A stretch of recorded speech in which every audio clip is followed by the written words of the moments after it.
एक गांव में बाबूलाल नाम का एक व्यक्ति रहता था। वो गांव में छोले भटूरे का ठेला लगाया करता था।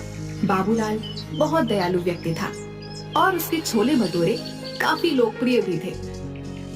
बाबूलाल गरीबों को मुफ्त में ही छोले भटूरे खिलाता था। बाबूलाल की पत्नी निर्मला हर बार की तरह आज भी शाम को बाबूलाल से झगड़ा कर रही थी। अजी, मैं आपको समझा समझा कर तंग आ चुकी हूँ, लेकिन आप हो कि मेरी बात एक भी नहीं सुनते। आधे से ज्यादा तो छोले भटूरे तो आप मुफ्त में बांट देते हो। अगर ऐसा ही हाल रहा तो वो दिन दूर नहीं कि जब हमें कटोरा लेकर घर घर जाकर भीख मांगना पड़ेगा। मैंने तुमसे कितनी बार कहा है अनीता, रोज रोज मुझसे झगड़ा मत किया करो। तभी बाबूलाल के घर पर उसका दोस्त गज्जू अपनी पत्नी आशा के साथ आ गया। अरे बाबूलाल भाई, कैसे हो? सुना है कल मोहनलाल तुमसे बड़ी अकड़ में बात कर रहा था। बोल रहा था कि तुमने उसे 1 महीने से पैसे नहीं दिए। अगर कुछ दिनों में तुमने उसके पैसे नहीं चुकाए तो वो तुम्हारा ठेला भी जब्त कर लेगा और मारेगा अलग से। भाई साहब, आप तो इनके दोस्त हैं, आप ही क्यों नहीं समझाते इन्हें कुछ? मैं तो समझा समझा कर तंग आ चुकी हूँ। अरे भाभी, मैं इस बेवकूफ को कई बार समझा चुका हूँ, लेकिन इसके सर पर लोगों की मदद करने का भूत चढ़ा हुआ है। कहीं किसी दिन ऐसा ना हो जाए कि इसे मदद की जरूरत ना पड़ जाए। गज्जू की बात सुनकर उसकी पत्नी आशा हंसती हुई बोली, अरे वो सब छोड़ो, ये देखो निर्मला, मेरा सोने का हार कल ही इन्होंने सुनार से बनवा कर दिया है। ये तो बहुत महंगा वाला हार लगता है। अरे महंगा वाला क्यों नहीं होगा, पूरे 5 तोले का है। निर्मला आशा के हार को हाथ लगाकर देखने लगी। तभी अचानक आशा पीछे हट गई। बुरा मत मानना निर्मला, कल ही खरीदा है और तुम्हारे हाथ भी गंदे हैं। तुम्हारे हाथ लगाने से कहीं ये काला ना हो जाए। अच्छा, मैं तुम्हें यही हार दिखाने के लिए यहाँ पर आई थी। अब हम चलते हैं। आशा और गुज्जू वहाँ से चले गए और निर्मला गुस्से में सोने चली गई। अगले दिन बाबूलाल अपने छोले भटूरे का ठेला लेकर बाजार में चला गया।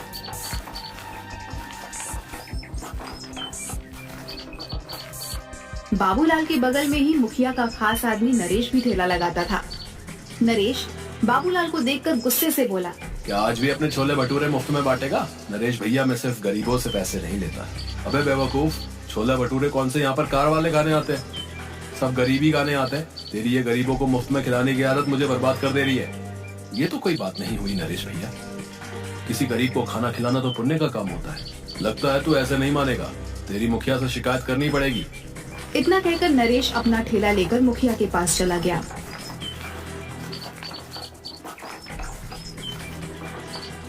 नरेश को गुस्से में देखकर मुखिया बोला, क्या बात है नरेश, आज इतने गुस्से में क्यों है? मुखिया जी, वो बाबूलाल मेरे ही बगल में ठेला लगाकर लोगों को मुफ्त में खाना खिला देता है। अब आप ही बताओ, जब लोगों को मुफ्त में छोले भटूरे खाने को मिलेंगे तो भला मुझसे वो क्यों खरीदेंगे? मेरा बहुत नुकसान हो रहा है। नरेश की बात सुनकर मुखिया गहरी सोच में डूबकर बोला, तो चिंता मत कर, इसका उपाय है मेरे पास। इस बाबूलाल को गरीबों को खिलाने की बहुत आदत है ना। आज के बाद इसके पास इतने गरीब लोग आएंगे कि ये बाबूलाल उन्हें खिलाते खिलाते कंगाल हो जाएगा। मैं आपकी बात का मतलब नहीं समझा। अगर तू समझता होता तो तू मेरी जगह होता ना। बस तू निश्चिंत होकर यहाँ से चला जा। चल। नरेश वहाँ से चला गया। अगले दिन मुखिया ने अपने लोगों को इकट्ठा करके उनसे कहा, सुनो, तुम सबको मैंने यहाँ पर एक खास काम के लिए बुलाया है। आज से तुम लोग सब गरीब बनकर बाबूलाल के ठेले पर जाओगे और उसके छोले भटूरे खाकर आओगे।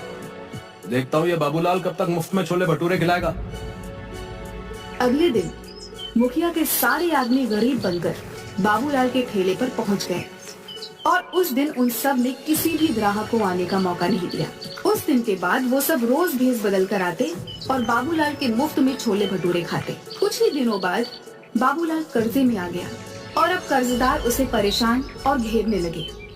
बाबूलाल परेशान होकर ठेला लगाकर खड़ा था कि तभी मुखिया के आदमी संजू और नरेश वहाँ पर आ गए।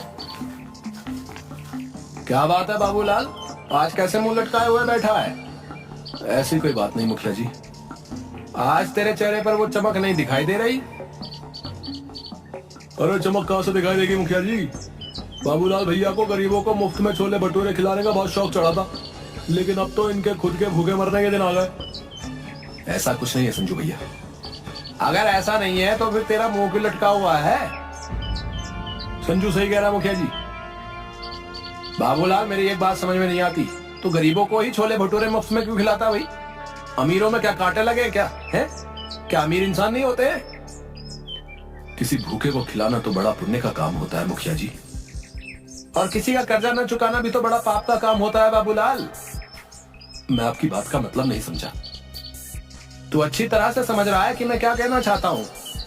आज ही मेरे पास सीताराम और मोहनलाल तेरी शिकायत लेकर आए थे और बोल रहे थे काफी दिनों से तूने उनके पैसे नहीं दिए। मैं उनके पैसे जल्द लौटा दूंगा मुखिया जी। अगर 3 दिन के अंदर अंदर तूने उन दोनों के पैसे नहीं चुकाए ना, तो गांव में पंचायत बैठाकर उन दोनों से 25-25 चप्पलें हर्जाने बतौर तेरे सर पर पड़वाऊंगा, ढोंगी कहीं का। इतना कहकर मुखिया वहाँ से चला गया और वहाँ मौजूद सभी लोग बाबूलाल को देखकर हंसने लगे। अब तुझे पता चलेगा बाबूलाल कि तूने मुखिया का और मेरा बहुत नुकसान करवाया है। शायद तू जानता नहीं था कि जो मैं छोले भटूरे का ठेला लगाता था ना, इसमें मुखिया का ही पैसा मिला हुआ था। मुखिया अपना नुकसान का एक एक पैसा तुझसे वसूल लेगा। तेरे सर पर चप्पल ना पड़वा दी तो फिर कहना। नरेश सही कह रहा बाबूलाल, तू तो बड़ी मुसीबत में फंस गया भाई। अब 3 दिन में पैसे कहां से ला कर देगा? बाबूलाल ने उन दोनों की बात का कोई जवाब नहीं दिया। वह चुपचाप खड़ा रहा। रात में बाबूलाल जैसे ही अपने घर में घुसा, उसकी पत्नी ने उसे देखकर चिल्लाना शुरू कर दिया। आ गए सच्चाई के देवता, तुम्हारे पीछे गांव का मुखिया आया था। तुम्हें पता है कितना जलील करके गया है, मुझे और तुम्हें कितनी गालियां देकर गया है। पता है मुझे, गांव के मुखिया ने मुझे भी सरे बाजार में बेइज्जत करने में कोई कसर नहीं छोड़ी। मेरी तो ये सोच सोच के हालत खराब हुई जा रही है कि 3 दिन के अंदर पैसों का इंतजाम कहां से करूंगा।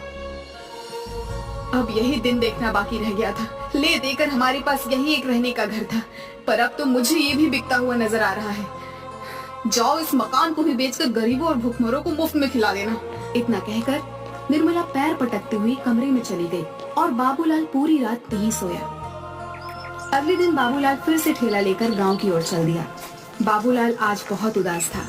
वह अपना ठेला एक बरगद के पेड़ के पास खड़ा करके रोने लगा। हे भगवान, मैंने सुना था कि तू हमेशा दयालु लोगों की मदद करता है। मैंने तो गरीबों को मुफ्त में छोले भटूरे खिलाकर पुण्य का काम किया था, और इसके बदले मुझे क्या मिला? गांव का मुखिया सरेआम मेरी बेइज्जती करके चला गया। अगर 3 दिन के अंदर मैंने सीताराम और मोहनलाल के पैसे नहीं दिए तो बीच पंचायत में मुखिया मुझे चप्पल पड़वाएगा। मेरी क्या इज्जत रह जाएगी। अब मैं किसी भी गरीब को मुफ्त में नहीं खिलाऊंगा। मुझे माफ कर देना भगवान, मेरे पास इसके अलावा और कोई चारा नहीं। कुछ देर बाद बाबूलाल गांव में जाकर ठेला लेकर आ गया, मगर आज उसने किसी को मुफ्त में नहीं खिलाया। कुछ देर बाद एक बूढ़े पति पत्नी उसके पास आकर खड़े हो गए। हमने सुना है बेटा कि तुम गरीबों को मुफ्त में खिलाते हो। हम पति पत्नी 3 दिन से भूखे हैं। भूख से हमारी हालत खराब है। क्या तुम हम दोनों को छोले भटूरे खिला सकते हो? हमारे पास पैसे नहीं हैं। माफ करो बाबा, आज मैं किसी को मुफ्त में नहीं खिला रहा। बाबूलाल की बात सुनकर वहाँ पर खड़े हुए लोग बाबूलाल को देखकर हंसने लगे। ठीक है बेटा, जैसी तुम्हारी मर्जी। मैं तो किसी भी प्रकार से भूखा रह लेता हूँ, लेकिन ये मेरी पत्नी कुछ दिनों से बीमार भी चल रही है। तुम ऐसे ही कुछ खिला दो। मेरी मजबूरी समझो बाबा, मुझसे किसी को भूखा नहीं देखा जाता, लेकिन आज मैं बहुत मजबूर हूँ। अगर आज भी मैंने मुफ्त में खिला दिया तो मेरी बहुत ज्यादा बदनामी और बेइज्जती हो जाएगी। मेरे पास पैसे तो नहीं है बेटा, लेकिन हाँ, कुछ मिट्टी के कंकड़ पड़े हुए हैं। तुम उन मिट्टी के कंकड़ों के बदले मुझे और मेरी पत्नी को छोले भटूरे खिला सकते हो। बाबा, मैं भला मिट्टी के कंकड़ों का क्या करूंगा? मुझे पैसों की जरूरत है। गरीब की दी हुई कोई भी चीज बेकार नहीं होती बेटा। एक ना एक दिन वो काम जरूर आती है। उपहार समझकर रख लेना। बाबूलाल को उस बुजुर्ग पर बहुत ज्यादा तरस आया। ठीक है बाबा, लाओ उन मिट्टी के कंकड़ों को दो। मैं तुम्हारा आशीर्वाद समझकर रख लेता हूँ। तुम दोनों जितना खा सकते हो उतना खा लो। उस बूढ़े ने एक पोटली बाबूलाल के हाथों में थमा दी। बाबूलाल ने देखा उसमें मिट्टी के कंकड़ रखे हुए थे। बाबूलाल दोनों पति पत्नी के लिए गर्मा गर्म छोले भटूरे बनाने लगा।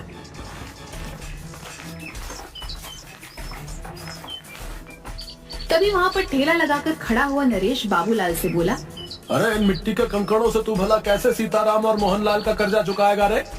बेवकूफ आदमी, इतनी बेइज्जती होने के बाद भी तेरी कुछ समझ में नहीं आया? नरेश, मेरी जिसे मर्जी चाहेगी मैं उसे मुफ्त में खिलाऊंगा। तू कौन होता है मुझे रोकने वाला? जाकर बोल देना अपने मुखिया को। मुखिया का चमचा कहीं का। 3 दिन बाद जब मुखिया उन दोनों से तेरे सर पर चप्पलें पड़वाएगा ना, उस दिन मैं तुझसे बात करूंगा। हाँ, मुझे भगवान पर पूरा विश्वास है, वो दिन कभी नहीं आएगा। इतना कहकर बाबूलाल फिर से छोले भटूरे बनाने लगा, मगर देखते ही देखते वह बूढ़े पति पत्नी बाबूलाल के सारे छोले भटूरे खा गए। बाबूलाल जरा सा चेहरा लिए उन्हें देखता रह गया। उसने देखा उसके ठेले पर अब कुछ भी नहीं बचा था। बाबूलाल चुपचाप अपने घर चला गया। क्या हुआ, आज दोपहर में ही कैसे चले आए? कहीं आज भी सारे छोले भटूरे कहीं बांट तो नहीं आए? निर्मला, मुझसे इस वक्त बात मत करो। अरे तो फिर और किससे बात करूं? अपना सर दीवारों पर मारूं क्या? मेरी तो सोच सोच के हालत खराब होते जा रही है कि 2 दिन बाद क्या होगा। वैसे तुम कभी शाम से पहले घर नहीं आते, आज क्या हुआ? बाबूलाल ने अपनी पत्नी को सारी घटना बता दी। हे भगवान, इस आदमी का मैं क्या करूं? इसने तो बेवकूफीपन की सारी हदें पार कर दी। अरे उन दोनों को सारे छोले भटूरे खिलाने की क्या जरूरत थी? मुझे क्या पता नहीं था। मुझे लगा था कि वो 2 या 3 से ज्यादा नहीं खाएंगे, लेकिन उन्होंने तो देखते ही देखते सारा ठेला साफ कर दिया। लाओ, मुझे भी दिखाओ आखिर उन दोनों ने कौन सी मिट्टी के कंकड़ दे दिए हैं जिसके बदले तुम आज सारे छोले भटूरे उनमें लुटा कर आ गए। वहाँ पर खड़े लोग तुम्हारा मजाक गलत नहीं उड़ा रहे थे। भला कोई मिट्टी के कंकड़ के बदले छोले भटूरे खिलाता है क्या? मैंने उन मिट्टी के कंकड़ के बदले उन्हें छोले भटूरे नहीं खिलाए अनीता। उन दोनों के चेहरे से साफ लग रहा था कि वो कई दिन से भूखे हैं। लाओ दो मुझे, मैं भी तो देखूं उन गरीबों के उपहार में ऐसा क्या है। बाबूलाल ने उदास मन से वह पोटली अपनी पत्नी को दे दी और पोटली में कंकड़ देखकर निर्मला गुस्से से चीखते हुए बोली, हाय राम, अब इस कंकड़ का क्या करूं? लगता है तुम्हारी किस्मत में सीताराम और मोहनलाल के हाथों चप्पल खाना ही लिखा है। अब जो होगा देखा जाएगा निर्मला। अगर भगवान ने मेरी किस्मत में गांव वालों के सामने मेरी बेइज्जती ही लिखी है तो उसे कोई नहीं बदल सकता। बाबूलाल वहाँ से चला गया और 2 दिन बाद बाबूलाल पंचायत में सर झुकाए खड़ा था। क्यों रे बाबूलाल, कैसे लाया है? इंतजाम नहीं हो पाया मुखिया जी, कुछ दिन की मोहलत और दे देते। वो तो हम तुझे जरूर देंगे, मगर सीताराम और मोहनलाल के हाथों चप्पल तो खा ले। ऐसा मत कीजिए मुखिया जी, मेरी बेइज्जती हो जाएगी। मैं किसी को मुंह दिखाने के लायक नहीं रहूंगा। क्या हुआ, उस दिन तो बड़ा मुंह चला रहे थे, मार खाने की नौबत आई तो अब इज्जत की दुहाई दे रहे हो? मुखिया सीताराम और मोहनलाल की ओर देखकर बोला, देखते क्या हो, मारो इस दानवीर को चप्पलों से। बड़ा दानवीर बना फिरता है, मक्कार कहीं का। मुखिया की बात सुनकर मोहनलाल और सीताराम बाबूलाल को चप्पलों से मारने ही वाले थे कि तभी वहाँ पर बाबूलाल की पत्नी निर्मला आ गई। खबरदार, जो मेरे पति को किसी ने हाथ भी लगाया। क्यों रे बाबूलाल की पत्नी, तुझे पता नहीं तेरे पति ने दोनों से कर्जा लिया था? तेरी इतनी हिम्मत कि तू मुखिया के आदेश को चुनौती दे? मुखिया की बात सुनकर निर्मला ने मोहनलाल और सीताराम के पैसे मुखिया के मुंह पर मार दिए। ये लो, पकड़ो इन दोनों के पैसे। आइंदा मेरे पति के ऊपर आंख उठाकर भी नहीं देखना। तू ये पैसे कहाँ से लेकर आई? तुम्हें इससे मतलब? तुम्हें इनके सारे पैसे चाहिए थे ना, और इनके पैसे मैंने तुम्हारे मुंह पर मार दिए। बाबूलाल निर्मला के पास पैसे देखकर हैरान रह गया। बाबूलाल ने आहिस्ता से निर्मला से पूछा, निर्मला, तुम ये पैसे कहाँ से लेकर आई? घर चलो, मैं तुम्हें सब बताती हूँ। बाबूलाल निर्मला के साथ घर पर आकर बोला, अब बताओ भी निर्मला, तुम ये पैसे कहाँ से लेकर आई? आज जब तुम्हें मोहनलाल और सीताराम पकड़ कर ले गए थे तो मैं फूट फूट कर रो रही थी। रोते हुए मुझे अचानक गुस्सा आ गया और मैंने गुस्से में वो पोटली बाहर फेंकने के लिए निकाली जिसमें कंकड़ थे। मगर जैसे ही उस पोटली में से कंकड़ फेंके तो उसमें से कंकड़ नहीं बल्कि बेशकीमती हीरे निकले। मैं तुरंत एक हीरा गिरवी रखकर पैसे ले आई और मुखिया के मुंह पर मार दिए। निर्मला की बात सुनकर बाबूलाल हैरान होकर बोला, लेकिन उसमें तो कंकड़ पत्थर थे। मैं भी हैरान रह गई थी। बहुत सोचने के बाद मुझे एहसास हुआ कि शायद वो दोनों बूढ़े पति पत्नी कोई मायावी लोग थे जो तुम्हारी मदद करने आए थे। निर्मला ने इतना कहा ही था कि तभी दरवाजे पर दस्तक हुई। निर्मला उन हीरो को देखने में खोई हुई थी। बाबूलाल ने जाकर दरवाजा खोल दिया। दरवाजे के बाहर वही बूढ़े पति पत्नी थे जो बाबूलाल की ओर देखकर मुस्कुरा रहे थे। आप दोनों कौन हैं? हम दोनों देव हैं। 2 दिन पहले तुम जिस बरगद के पेड़ के नीचे खड़े होकर भगवान से बातें कर रहे थे, हम दोनों तुम्हारी बातें सुन रहे थे। हमें लगा कि तुम्हारी मदद करनी चाहिए। मैं आप दोनों का कैसे शुक्रिया अदा करूं? अगर तुम्हें हमारा शुक्रिया अदा करना है तो एक बात ध्यान रखना, इन हीरो को बेचने के बाद तुम बहुत ज्यादा अमीर हो जाओगे, लेकिन कभी भी गरीबों को खाना खिलाना मत भूलना।